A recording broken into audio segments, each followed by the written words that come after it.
के प्रति वो रवैया नहीं था जो पहले था। और जैसे ही सरकार बदली है, जाहिर सी बात है कि माननीय सुप्रीम कोर्ट में शिक्षा मित्रों की जो पैरवी की गई है बहुत ही उतनी अच्छी तरीके से नहीं की गई है, और जिसका परिणाम उन्हें 2 लाख शिक्षा मित्रों ने भुगता और उनसे जुड़े लगभग 60 लाख परिवारों ने ये दर्द महसूस किया। आखिर सुप्रीम कोर्ट से फैसला आने के बाद सुप्रीम कोर्ट ने ये कहीं नहीं लिखा है अपने फैसले में कि शिक्षा मित्रों का मानदेय कम कर दिया जाए। सुप्रीम कोर्ट ने अपने फैसले में ये नहीं कहीं लिखा है, लेकिन उत्तर प्रदेश सरकार एक जीवन यापन देने के लिए एक ऐसी व्यवस्था कर सकती थी कि शिक्षा मित्र जो है आराम से अपने बच्चों का भविष्य और अपने माँ बाप का और अपना आराम से उनका भरण पोषण कर सकता था। आप बताइए, जो आदमी 35 से 40 हजार रुपए पा रहा है, सारी योग्यता रखता है, तो क्या उसका मानदेय एकदम से कम, उसका जो मानदेय है वो वेतन से एकदम कम कर देना चाहिए था? नहीं करना चाहिए था। मेरी समझ से अगर योगी सरकार 30 से 35 हजार रुपए भी कर देती तो ये शायद समस्याएं नहीं आती। और मैं आपके टीवी चैनल के माध्यम से निवेदन करता हूं और अपील करता हूं कि माननीय योगी जी, आज हमारी समस्याओं को आपने देखा, समझा, माननीय प्रधानमंत्री जी ने भी देखा।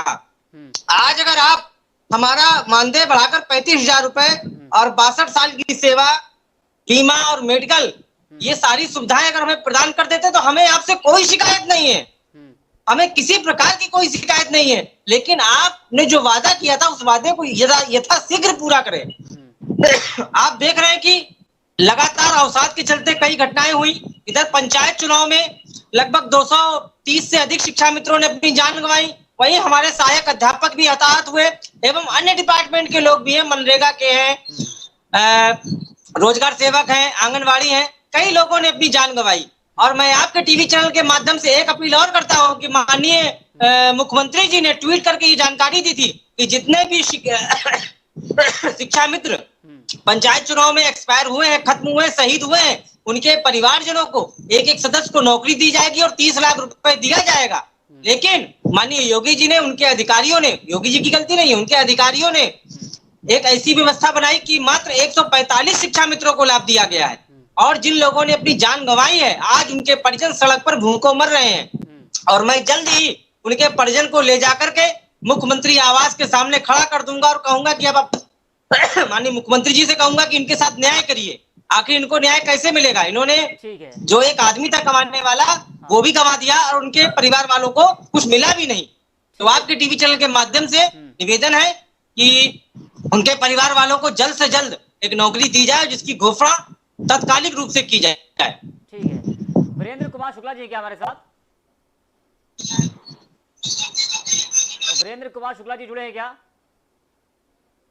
अच्छा, क्या हमारे साथ हृदय दुबे जी हैं? जी हृदय जी, क्या आपको आवाज मिल पा रही है? हृदय जी आप म्यूट है, अनम्यूट करिए आप, ताकि ये आपके पास आ रहे हैं। बस 1 मिनट। हृदय जी क्या हमारे साथ? ठीक है। हमारे साथ एसके मेहंदी जी हैं। एसके मेहंदी जी, अभी जो तमाम जो शिक्षा मित्र हैं वो कह रहे हैं कि सरकार ने कोर्ट में पैरवी सही से नहीं की, और अगर सरकार ने पैरवी सही से की होती तो आज जो ये जो निरस्त किया गया था समायोजन, वो शायद ना होता। मेहंदी जी, एसके मेहंदी जी आप म्यूट है, आप अनम्यूट करिए। मेहंदी जी आप म्यूट है, आप अनम्यूट करिए। हेलो मेहंदी जी, हेलो। जो तमाम शिक्षा मित्र हैं वो ये कह रहे हैं कि कोर्ट में सरकार ने सही से पैरवी नहीं की थी, अगर सरकार ने सही से पैरवी की होती तो समायोजन निरस्त ना होता।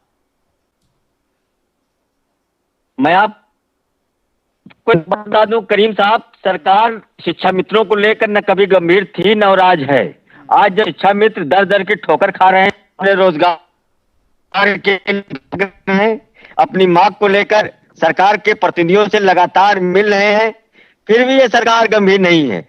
सरकार तो, अब आपसे मैं एक बात आपको बैक में ले जाना चाहता हूं।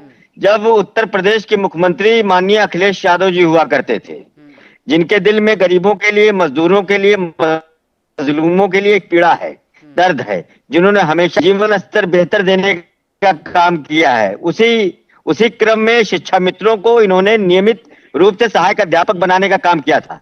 अगर आप बैक में जाएं, आप स्टडी करें तो आपको ये बात निकलेगी आके कि अखिलेश जी ने इन सारे लोगों को एक इनकी योग्यता के आधार पे एक सम्मानित जीवन देने का काम किया था।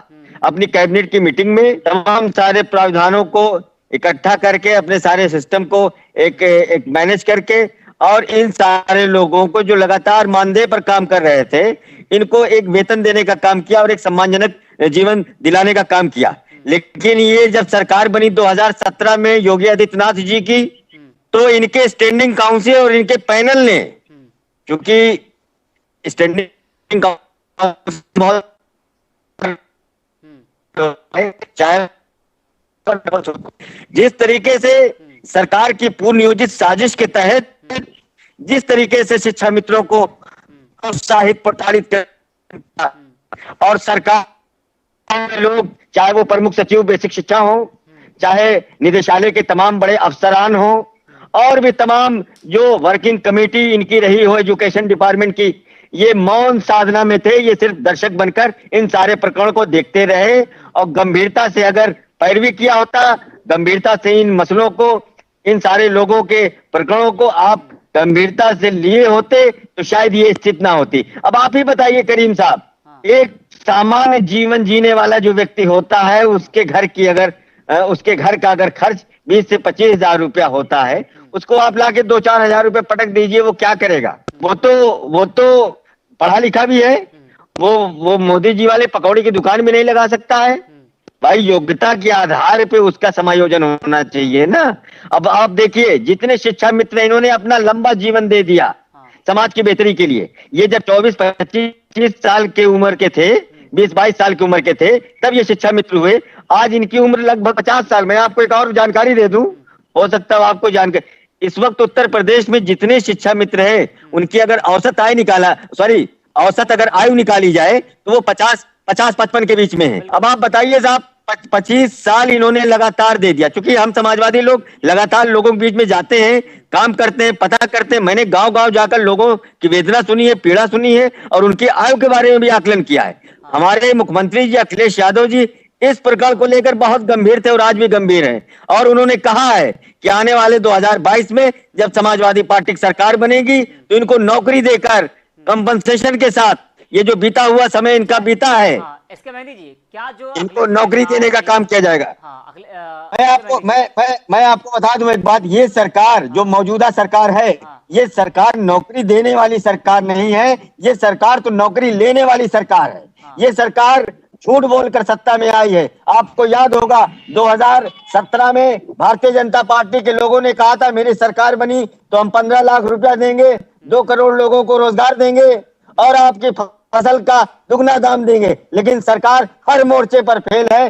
सरकार के पास ना कोई कार्यक्रम है, ना कोई एजेंडा है। आज शिक्षा मित्र जिस परेशानी में अपना जीवन यापन कर रहे हैं, जिस तरीके से उनकी पीड़ा सुनने वाला कोई नहीं है, हम समाजवादी लोग उन सारे शिक्षा मित्रों के साथ हम खड़े हैं। और आने वाले दिनों में जब सरकार बनेगी तो एक बार पुनः हम उनको नौकरी देकर आंसू पोंछने का काम करेंगे। एसके मेहंदी जी, जो सपा ने वादा किया है कि पहली कैबिनेट में अगर सरकार बनती है तो पहली कैबिनेट में रोजगार मिलेगा, रोजगार कई लाख रोजगार सरकार देगी, क्या आपको लग रहा है कि सबसे पहले इन शिक्षा मित्रों को उसमें शामिल करना चाहिए?